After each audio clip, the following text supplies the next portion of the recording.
Hi guys, it's Kelly Taylor here and I'm back with another video for Honeybee Stamps.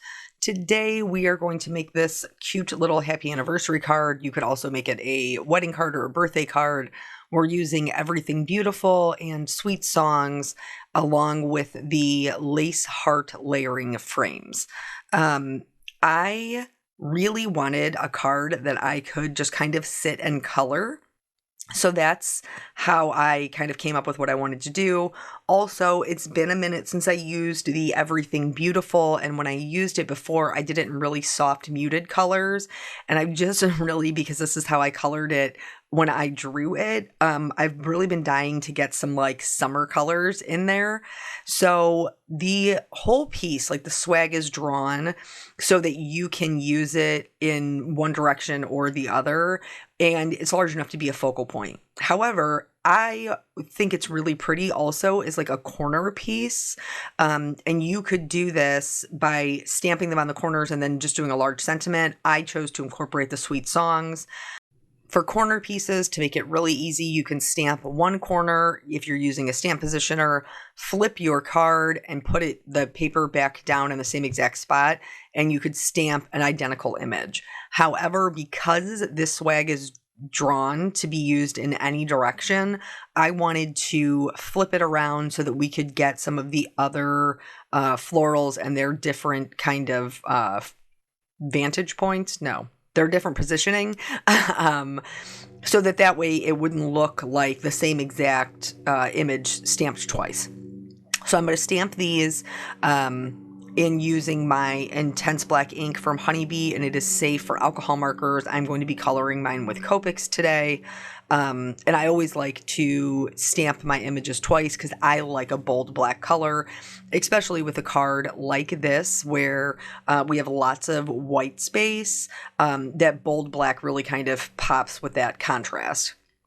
So for and I still don't know what this is called, the score, the sheet music, somebody who is classically trained help me, or somebody who has just a little bit more knowledge than me.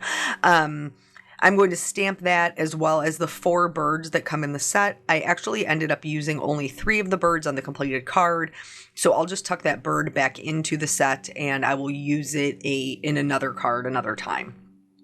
So these, you guys know if you watch my videos that Blue is my boyfriend. There was no chance the first time I was coloring these sweet little vintage birds that they were going to be anything other than blue. They will be bluebirds. Just because that's what I prefer, but they could be any other color. You could be multiple colors. That would be cute too. They're obviously drawn in a very like vintage style, which makes them kind of fun and easy to color, which is really, like I said, what I was going for. When I first started card making, coloring was like my de-stressor, and nothing in however many years I've been doing this. How many years I've been doing this? 14 years, 15 years? That hasn't changed at all. So let's talk about how to color these little florals. So basically, I like to go in, I start with my darkest color and I start adding in my shadows. Now, when you're coloring anything, your shadows and your highlight are going to be the least amount of those 2 colors. Your midtones is really going to be the majority of what you see. Whether you use 2 midtones, like I frequently do, or 1 midtone, that middle color is going to be the one that you see a lot of. Here in a second, you're going to see me do a little trick. If you have an image that you've kind of stamped a portion of it, like we have here, sometimes it can be really hard to figure out what's what. Is it a leaf? Is it a petal? What is it? So a really easy way to figure that out is to just take your acetate that the image is printed on and lay it over your stamped area, and it will show you the rest of the image that isn't stamped so that you can see what is what. So that's what you see me doing here. Now, on the flip side, if you don't want to do this, if you're like, Kelly, I just want to sit down and color and I don't want to have to think about it, also totally fine, because nobody is going to know that that petal was a leaf or that leaf was a petal. If you color it a petal green, it's a leaf now, and if you color your leaf pink, it's a petal now. It's totally fine. But so once I get my darkest shadows in, which in this case, because we have a lot of greenery kind of meeting underneath the blooms in the center, you're going to have a lot more darkness there. Really, the leaves that are kind of on the outer edge will be the only ones that have our lightest color because they're on the outskirts of our bouquet and they would get the most light. So once I have my darkest shadows down, then I work through my midtones from my dark midtone to my light midtone to my lightest color.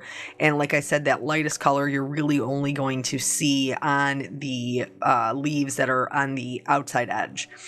So here I'm just going back in, double checking to make sure that I've gotten all of the darkest parts as dark as they need to be, because alcohol markers are transparent and sometimes lighter colors can remove darker pigments. And so if you really want them to be dark, you can go in there and do it a second time. I'm not going to show you the coloring of the leaves a second time. I'm going to spare you because it's exactly the same thing. Then we're going to move on to coloring the lilies. So I drew them as Peruvian lilies. That's why they have the little dots on there. However, that also very similarly mimics a tiger lily, which is definitely a summer flower. And they're, like these bright, bold oranges, orangish yellows. And so that's why I chose to color them orange. Lilies come in all kinds of colors, same thing as tulips. So really, like, these florals can be used for just about anything that you need them to be. You could even do like a rainbow bouquet and that would be beautiful. But so here you see me going in, doing the same thing with my darkest color. Now, the only difference here is I am trying to kind of pay attention to where those lines are drawn that indicate some shadows.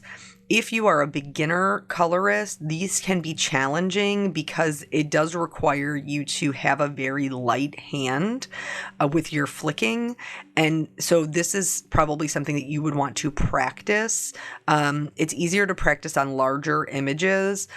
So maybe like the tulips are a little bit larger in this set. Maybe you might want to start with those, or just just get a random scrap piece of paper and practice your flicking, so that way you can figure out how much pressure you need to be putting down. You want to have a very light hand. So once the darks are down, following those shadows, also following the same rules that we always talk about, where 2 points meet their shadows and where one object lays on top of the other their shadows, then I'm going to start again moving through those midtones. So my darker midtone and my lighter midtone, there is a lily that I just colored there that's kind of buried in this bouquet. You're going to have almost none of the lightest color on there because that lily's way deep down. He's not going to catch a lot of light. So for the lightest colors, you're really going to have that as a highlight on the flowers that you can see almost all of. That's where that lighter color is going to be. So once I have the lilies done in their oranges, I am going to pit stop and do the centers. Now, I chose 3 colors. Do you need 3 colors? Absolutely not. You could totally get away with 2. If you're doing 2, I would do the longer branch of the stamen, the darkest color, and then the tops of them, the round pieces, the lighter color. So for me, I did choose to use 3 colors, and that was only so that I could shade the rounded portion of the stamen with just one little dot of that YR24. But honestly, just filling them in yellow would totally be acceptable, and it's not going to make or break your coloring by any means. So here, I wanted to do the tulips in like a hot pink, but I also like a lot of color variation. So I did select several dark pink or several hot pinks. But then I chose a really dark color and a really light color. And so I'm going to mix up my blend. So some of my tulips will be a bit darker and some of them will be a bit lighter, but they're all going to be the same color family. So for this one, this is the only tulip that's drawn in a front-facing position. And because tulips are more of a kind of like a fluted shape, they're domed. your darkest portion is gonna be looking straight down into that tulip. However, you want to keep the top portion edges a little bit darker, so that way when you're adding your lightest color to the edge, it really creates that look of dimension, as you have this deep dark color down in the center and then these really light color up on the tips. And so it's going to look like the tips are catching more light and you have less light, more shadows down in the bottom. Here is a section that I realized I missed, that it was a portion of a lily. And when you see them, just color them. I mean, everybody misses things. It's no big deal. I missed it on both versions. I just thought it was a part of the tulip. And once I colored the tulip, I realized it wasn't. Don't be so hard on yourself. It's just paper and it's just ink. So, make sure that you're still having a good time while you're coloring. This one here is another one that's going to be a little bit darker, and I'm doing the same thing that I did with the lilies. I'm looking for those lines. I'm being very light-handed with my darkest color, and when you are moving through those midtones, you want to have just a sliver of your lightest color left for your highlights. You don't need to leave a lot of white. So the next one that we color is going to be the lighter version. So now I'm not using the RV69 as my darkest color. I'm using the RV19. And then this one I will take all the way out to an RV02. So again, it's just going to look like it's catching just a little bit more light, or its color is just slightly different, but they're still in the same color family. And this is just something that you can do to kind of, when you have a lot, because I have a lot of pink going on here, right? Just in this one side corner, we have 5 tulips. So it's just something to kind of break that up. You could absolutely do another color, like maybe do, like white and yellow tulips to go with your tiger lilies. That would be pretty too. You can do, I say it all the time, it's your card. You can do whatever you want. But this is just something to consider, this type of, color combination, so that you do kind of break up what's there and it all is still cohesive. So as I'm getting, going and I'm more comfortable, I'm able to kind of do 2 at a time, because when I do the RV69, my darkest midtone is an RV19, which is also my darkest color for the other tulip. So I'm just kind of jumping from side to side.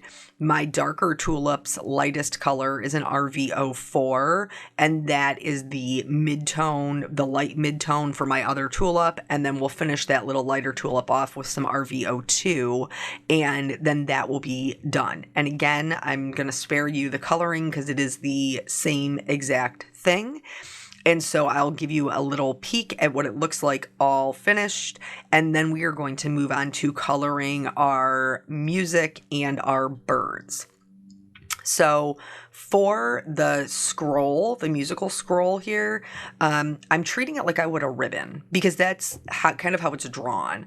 So when it kind of flips back on itself, that is where you would have your darkest shadows, because remember, it's where 2 objects meet, or where one is laying on top of the other. So the ribbon in front of it is actually laying back over the one that's behind it. So that's going to be the darkest shading. And then as it's getting smaller, as it's going to the back, the smaller areas are not going to catch as much light. So those will be a little bit darker. Now I chose to do cool grays because I have the blue birds, and I had in my mind, if I needed it, I was going to use a blue background. But if you're doing a warmer color scheme, you could absolutely use warm grays or toner grays or neutral grays. You can use whatever you want. I just prefer the cool. And then I'm adding a lot of dark shading where it's rolling back on itself, but also a little bit to the edges as well, just so it doesn't look flat. And again, those alcohol markers can remove those darkest parts. So if you notice that happening, you can just go in with the C5 and kind of put in a little bit of that darkness. For the birds, they're so cute. Are they not so cute? They, Honeybee has the Love is in the Air set that has like the little, it's an older one. I still use it all the time. It's little birds with a little bird house. And these are kind of drawn pretty similarly. And I love them. They're so great. If you're new to Honeybee and you haven't seen that set, I would highly recommend it. I have a lot of videos with it because I genuinely love that set. So as far as the birds go, their positions are all different, so it makes their shading all different. Even though we're using the same color, this bird here is kind of bent over itself, which means his face is going to catch a lot more light and his body will be darker.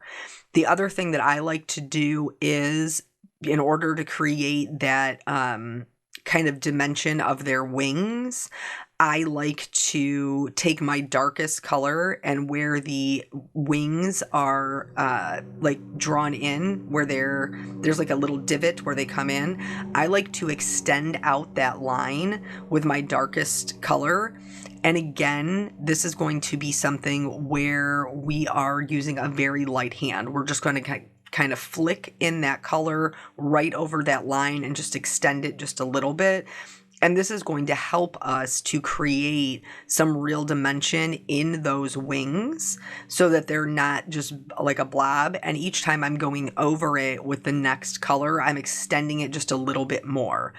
Now, because of the way this particular bird is drawn, his body is blocking that other wing, so you're going to have lighter colors on the wing that's closest to us, and along the top of his head, along the side of his body. There's going to be a lot more light there. And then all of these beaks, I should mention, I'm just using the YR04, which is a color I used in the tiger lilies. For this one, again, I'm extending out that line with my darkest color, but again, we have a wing that's in the front and a wing that's in the back. The wing that's in the back is going to be darker, so it's just not going to have, that final lighter color. And then for the bodies, for all of them, I'm almost using just those three colors outside of like the tops of their heads or their face, like the face for the first one in his belly. I'm using the lightest color there as well. These were really fun. These were really fun to color. It was nice to be able to just sit down and color something without just because it made my heart happy. So here is the coloring side by side. Before I do any of the die cutting, I do have some additional stamping to do. The little music notes, I didn't want to stamp them in black because I had intended on stamping my sentiment in the musical scroll as well. So I chose to do a light gray. I actually stamped it twice because the first time was a little too light. If you don't have a light gray ink, you absolutely could use the same black ink we've been using. Just ink it up full strength, stamp it off on a scrap piece of paper, and then use the second generation to stamp your music notes so that they're a little bit more subtle. There's so many good sentiments in this set, but ultimately I felt like the one I would use before I would use any of the other ones was a happy anniversary card. And so that's what I chose to do. But they have like Here Comes the Bride. They have Twinkle Twinkle Little Star, which my daughter sings all the time. So that one's super cute. They also have Happy Birthday. What is the other one? Oh, Etta James. This Will Be an Everlasting Love. They're just really cute. And then they have some that are not related to the scroll at all that you can just stamp that and die cut out, which are, congratulations to the happy couple, things like that. There's also some florals, which I didn't use because I used the Everything Beautiful, but there's also florals in the set you can use as well. I totally have another idea for this set and I plan to use it. But with the time that I had to play when I was creating this card, I didn't have enough time to execute it, but you will see me use this one again. We will be coming back to it because I have another idea for it. So here, just getting my coordinating dies all set up. Honeybee makes it nice and easy to figure out which one goes with which, and thankfully how they go back because there's outlines. That's always such a challenge for me, is like figuring out how to put the die cuts back on, but you don't have to here. Then I did decide that I was going to use a piece of white cardstock to cut out I think it's the largest layer from the lace heart layering frames. It is the largest layer. And that's because my card was looking a little bit boring.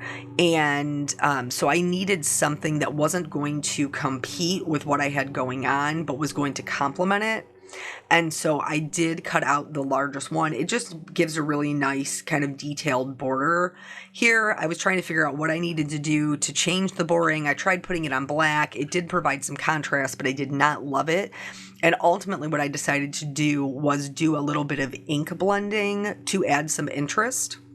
So on that piece that we die cut, I am going to use a large background brush from Honeybee and some Salty Ocean Distress ink. And you can see I'm kind of tapping it off on my glass mat before I take it to the paper. And that's because I cannot bring it in off the edge. I want my edges to stay white, but I don't want to create a circle shape in the center. So I kind of tap it off and then bring it in very lightly. I'm also, because Distress ink is, what it works with water, can't think of the word that I want. I'm going to spatter on some just clean water to kind of break that color up and add some interest. And then also I am using some Perfect Pearls in the color Perfect Pearl mixed with a little bit of water.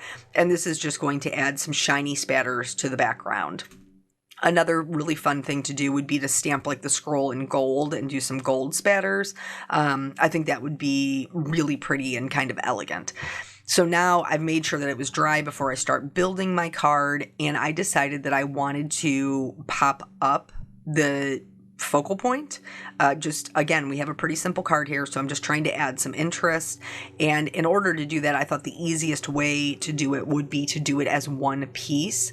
So I'm laying everything out beforehand. This was a little tricky because my corners kept moving, and if I was going to do it as one piece, I needed my corners to be flush. So there is a little bit like of me repositioning that's kind of cut out to spare you from having to watch me mess around with the corners, but that was the most challenging part. So now everything is just laid here. I am going to use my tweezers and liquid glue to adhere everything together so that I can pick it up as one piece. And then it also makes it easier, like with the foam tape, if you don't have to do it as individual pieces, because then when you have pieces laying on top of each other, you have to figure out where the foam tape needs to stop and start and all of that if you want it to be flush. So I find that gluing them together beforehand and making it one cohesive piece does make it easier. And then as you can see, I just kind of go in and add little dots of glue where I need it to be. The only exception to the large piece that we're going to be popping up is that one little bird that is in flight, and he's large enough to be popped up on his own and not be problematic. So I am gluing my die cut scallop piece to a white card base, and then we will add some foam tape.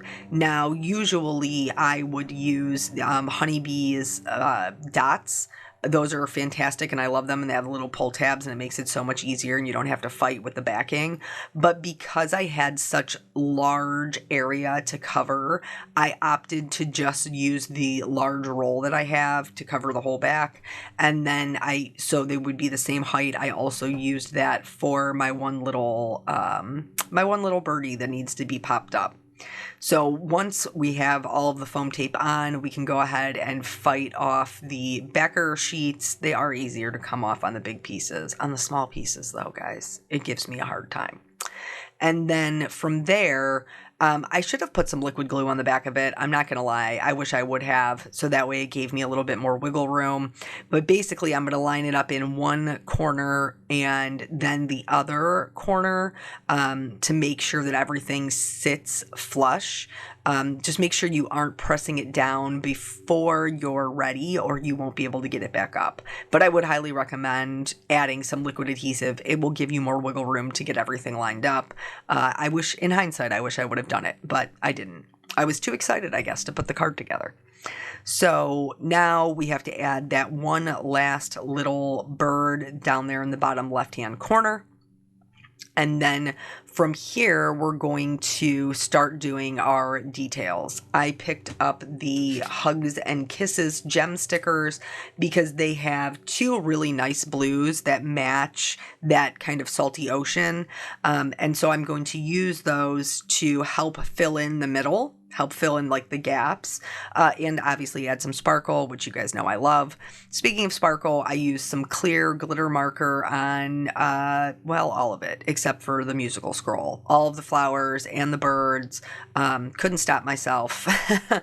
I used the white gel pen to do some highlights on the little birds. This just gives them a little character. I also added some just dots onto the stamen of the flowers to help that stand out. And then remember when I was saying that the sentiments will fit on the scroll? They do, but I did find mine hard to read a little, I think because I stamped the music notes too. So I just used the one that I had stamped and die cut, put that right in there, and then that completes the card. So thank you guys so much for joining me. I always appreciate your time, and I will catch you on the next video. Bye.